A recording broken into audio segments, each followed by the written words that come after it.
and welcome to another episode of ADHD Women's Wellbeing Wisdom, little short bite-sized pieces of wisdom that I've curated from all the many, many episodes that have been recorded over this time. And I really hope that this short insight will help you on the week ahead.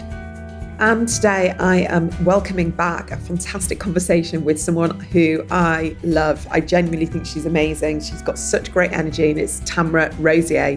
Now, you might remember my conversation with Tamara back a few years ago now. We talked about her fantastic book, which is called Your Brain's Not Broken. And she now has a new book coming out called You, Me and Your ADHD Family. Now, I'd just give you a little bit of a heads up about Tamara. If you don't know about her, I would highly recommend you read her first book and her second book.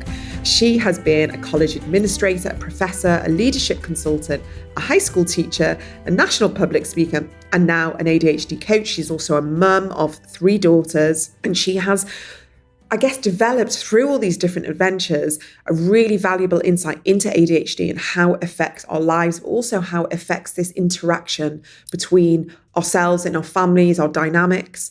And she's also the founder of the ADHD Center of West Michigan, where she helps individuals, parents, and families develop an understanding and learn effective skills to live and thrive with ADHD. And her book, which I mentioned, Your Brain's Not Broken, provides strategies for navigating the big emotional aspect of ADHD in a healthy way. I have this book on my desk most days, and I'm always referring to it. And you will hear a new conversation with Tamara coming out around the end of February, where we talk about her new book and all the dynamics that brings with ADHD in the family. So I really hope that you enjoy today's wisdom episode. I know something that you're really passionate about is our big emotions, the emotional regulation side of ADHD, where I don't think it's talked about enough when people, first of all, there's a stigma of ADHD of sort of concentration, focus, disorganization. But actually, from speaking to many clients of mine and myself, and I see it in my family, that losing our temper, keeping calm, keeping balanced is actually really hard work with ADHD. So why is this part of it so important to you as well? Well, emotional regulation isn't just when we lose our stuffings and get angry at a parking spot, or as my husband called today, he was driving in traffic and commenting on every car passing him. And, that was even that little bit. He wasn't angry, but there was a lack of emotional regulation even as he was driving in traffic.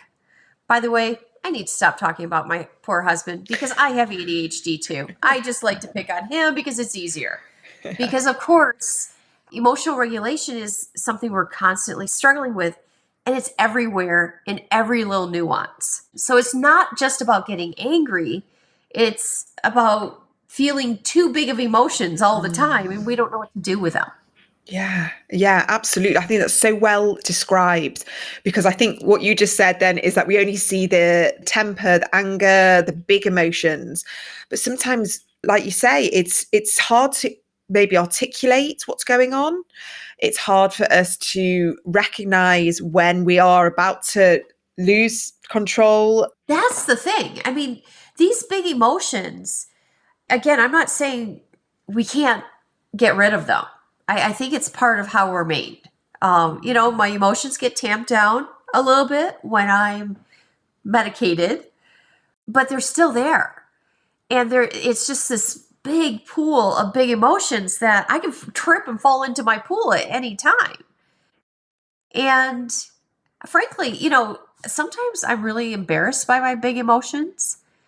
I cry very easily.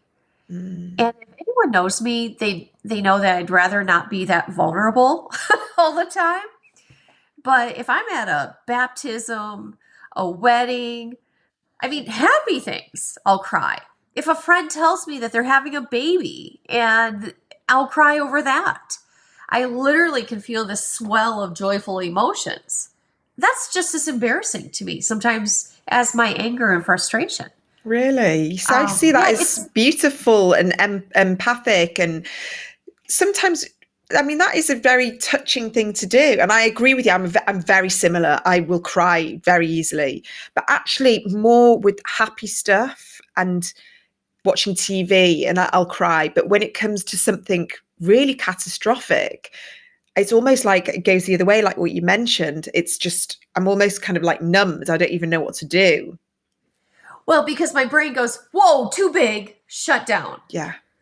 And so these big emotions, I think this is the starting place where we should be talking about ADHD. Everyone's so hooked on how can we get Tamara to focus more? How can we get Tamara to do her schedule better? Instead, we really need to focus, how do we get Tamara to regulate her emotions? And honestly, by regulate, I mean just admit we have big emotions and notice how close I'm getting to the big emotions and trying to be able to regulate so that I don't fall into that big pool of emotions, right? Yeah. And it's not a bad thing. And I want to point out to your listeners, this isn't bad. It's the intensity. There's a lot of times I go through my ADHD life and I realize my emotions are at a 9 or 10. And one, that's exhausting. Two, I think the neurotypicals around us go, oh, well, that's a happy emotion. And I guess that's nice. Okay. Yeah. And it's almost like they say, could you feel that at a 7 though, instead of a 10? Yeah. I think what you touched on, it is exhausting. And, for me, I resonate with the overwhelm. And I know a lot of my clients, they come to me and the first thing they talk about is I'm just so overwhelmed. And, a compounding layer of lots of different small things that maybe neurotypicals just tick off their to-do list. For us, it's big, and it's big emotions, and it's very energy sapping, it's draining, it's exhausting. But what I wanted to ask you about, I've just got a list here. I'm just reading on my list because there's lots of things that I wanted to ask you about. But maybe we could just go back to the prefrontal cortex butler, because I really like this analogy of how you explain what this is. And so you don't have to go into the whole sort of neuroscience, but if you could give us a little snapshot of what you mean by the butler and what we're missing, I guess, in a bit of our brain. Yeah. It's funny. The first time I used this metaphor, I was talking to, I think she was around 9 years old. And I was trying to explain ADHD to her because she's a smart 9-year-old girl. And so I said to her, I bet you see this, mommy, her mommy didn't have ADHD. And I said, in your mommy's brain, she has this butler. So the child and I started to play like what we thought a butler might think. And by the way, let's be clear, neither of us have a butler. We just have watched enough TV, maybe BBC kind of TV, to tell us what we think a butler is. Yeah. But in my little head, I think a butler is just kind of attending to me to say, excuse me, your AirPods are on the counter. Or, don't worry, ma'am, I'm going to get your AirPods back. You'll just need to wait a moment. It's this calming voice that is directing my attention and directing my emotions. And it's a very calm voice. And so with this child, we were pretending to, what the mommy's butler sounded like. And the child was absolutely hilarious. She's like, I said, so what do you think your mom's butler says? Don't worry, she's going to remember to put her bike away. And so the butler says this. And as you guessed this, and your listeners guessed, we don't have a butler. I say mine really left town and is not ever returning. And so we have the version of an angry neighbor. And if you would imagine, again, taken from TV, I watched too much TV as a child in the 70s and 80s. But if you could imagine this curmudgeon of a human and just standing on the property line, screaming over to you, shaking his shoe, saying, why I, and threatening to throw his shoe at you. He's doing obscene gestures, I'm sure. And all of this is to try to get you to behave. And so when we have ADHD, the angry neighbor is really kind of how our emotions work to try to get us to behave. Does the angry neighbor technique work? Of course not. Does every ADHD person I've ever known try to use it? Yes. And that's just because that's how our brain is set up. Yeah, I like that. And it's the prefrontal cortex, isn't it? It's that this is where it's all happening. Yes. Why is it all happening in that area of our brain? Well, the prefrontal cortex is like the butler. And so the butler is the calm part saying, please direct your attention here. Emotions, we don't need you quite now. And so when we don't have reliable access to the butler, then we go back to the limbic center where the angry neighbor is, and that angry neighbor gets our attention by screaming at us. And so that's why we actually have problems with emotional regulation. It's because the butler just isn't there to help us out. Thank you so much to Tamara for that. Really fascinating to be able to understand ourselves better with all the options that she brings to us with regards to emotional regulation and creating a supportive community and having these routines that we can lean into to help ourselves feel better in life. Now, I wanted to introduce you back to Dr. Asad Rafi. We've got another Ask the Psych segment, and I hope that you enjoy this, where we talk about the coexisting traits and about what else shows up alongside ADHD. So I think it's really important that we have this awareness so we can understand what else sits alongside ADHD, how to help ourselves, but also crucially how to help the loved ones, if we're parenting children, to ensure that they're getting the best support, the best understanding, and we're bringing in tools and help and support to help make family life feel a bit easier. So here is a short clip with Dr. Asad Rafi.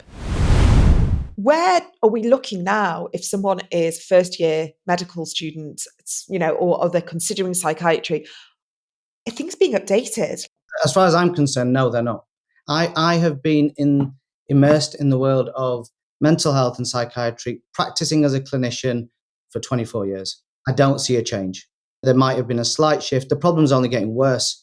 And the problem is that actually when we look at the diagnostic classification system, so these are the guidelines that are set out, regionally, nationally, National Institute of Clinical Excellence, this is what we refer to as the NICE guidance.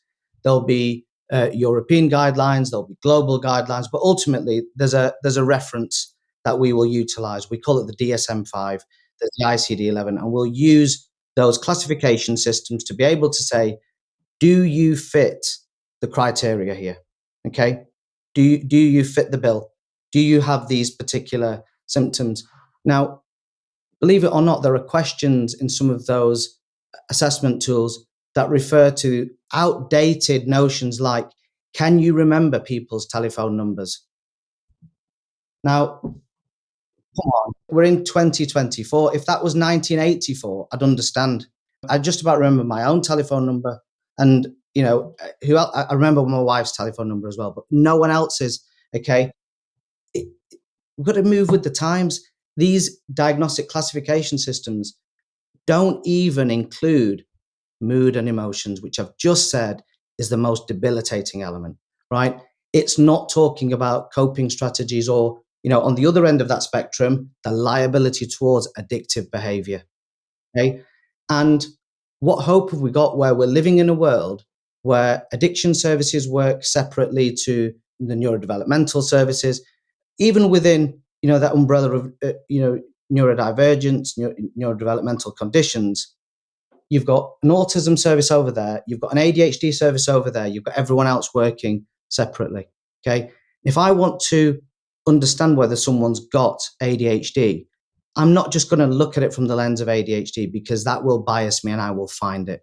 Okay. I've also got to screen for autism. People with ADHD are going to have invariably some traits or features of autism and vice versa. The rates of comorbidity are really high as well. Okay. Research tells us that if you take 100 people with ADHD at random, okay, about 20 to 50% of them are going to have autism. Okay. Though they're going to fulfill the criteria, the diagnostic criteria. Take a cohort of people with autism, 100 of them, anywhere between 50 to 70% of them are going to have ADHD. There's a third neurodevelopmental condition, believe it or not, it's OCD, right?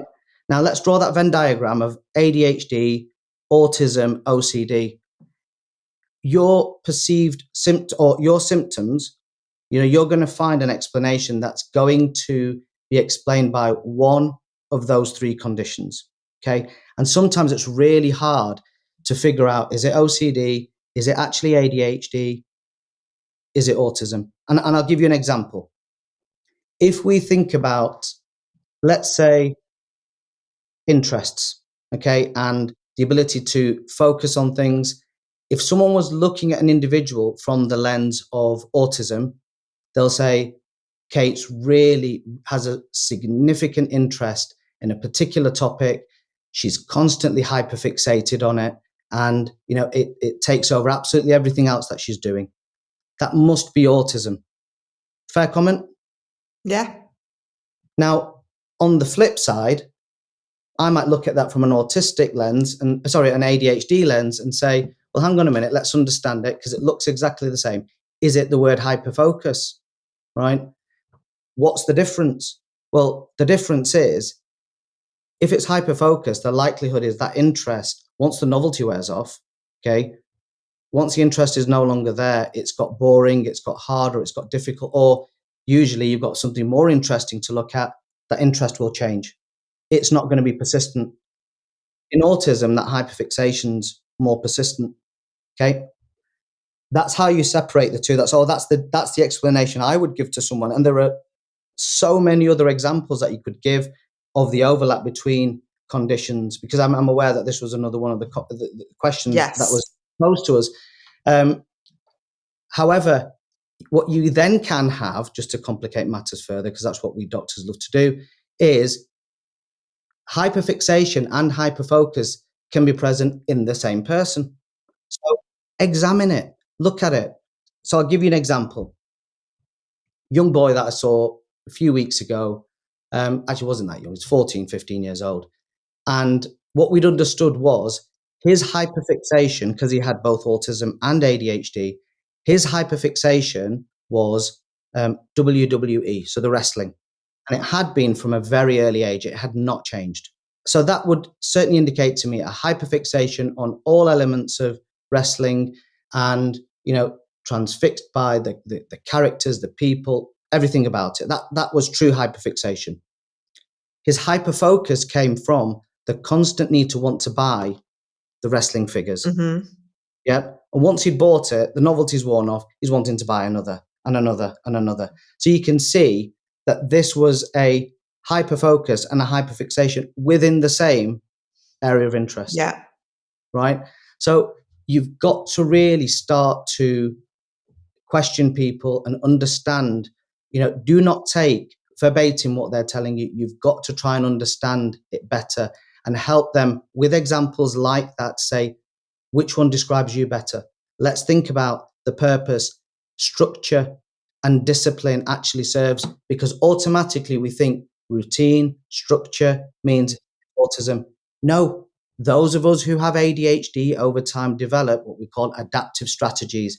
If I do not keep a to-do list, if I don't do things a certain way on a daily basis, and people say, I've got a morning routine. Well, if it's functional and it serves a purpose, that becomes an adaptive strategy that you have developed over time to keep your what together, right? Your life together. Because if you don't do it, you're going to miss something, right? You're going to forget something, because what you've done is you've adapted to the problems and the challenges that you've had previously, okay?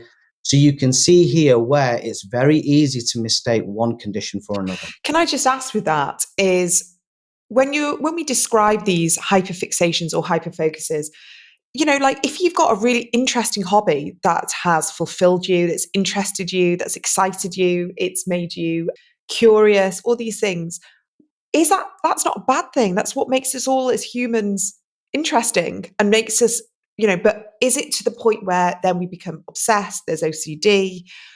Absolutely. It impacts our life. Like if that child missed a game on TV, or he, didn't get the figure that he wanted, then there'd be a meltdown.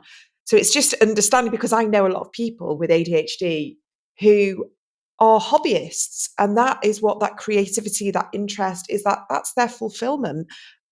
It's not a bad thing. But if that's to the detriment of, their personal lives, their relationships, I go back to what we said before, what separates a feature from a symptom, the 5 Ps. Mm-hmm. Yep. If it's problematic and it's preventing you from achieving your true potential, and that might be impacting relationships, friendships, socially, okay, then it's a problem. Okay. If it isn't, you don't need to do anything about it. Let's not pathologize everything either. We're armed with so much knowledge these days that there's a tendency that I might have a little scratch or an itch on my leg. I think, oh my God, there's something wrong. Let's Google it straight away. And you know what? You're going to assume the worst. You go down, well, it's maybe an ADHD thing, but you go down a rabbit hole, don't you? And you diagnose yourself with God knows what. Same applies here. Let's not become Dr. Google. Let's try and find those true experts. Let's try and understand people who truly get it, truly understand it. They will enable you to get that narrative. This is not about getting the answer. You pretty much know the answer. If you're going to come to me for an assessment, or to any other clinician for an assessment, you are not going to put yourself through that emotional turmoil, that time, that energy that it's going to take, okay, to do all of those assessments without being pretty sure that you've got it. And the expense financially. Okay?